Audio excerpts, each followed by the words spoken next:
അഞ്ജനക്കാവിലെ നടയിൽ ഞാൻ അഷ്ടപതിലയം കേട്ടു. അന്നു തൊട്ടൻ കരൾ ചിമിഴിൽ നീ ആദ്രയം രാധയായി തീർന്നു. പുഴയൊഴുകും വഴിയരികിൽ രാക്കടമ്പിൻ പൂമഴയിൽ മുരളികയൂതി നിൽക്കൂ. പ്രിയമോടെ വരുകില്ലയോ?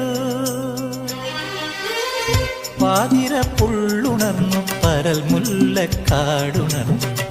പാഴ്മുളം കൂട്ടിലെ കാറ്റുണർന്നു. താമരപ്പൂങ്കൊടി തങ്കച്ചിലമ്പൊലി നീ മാത്രം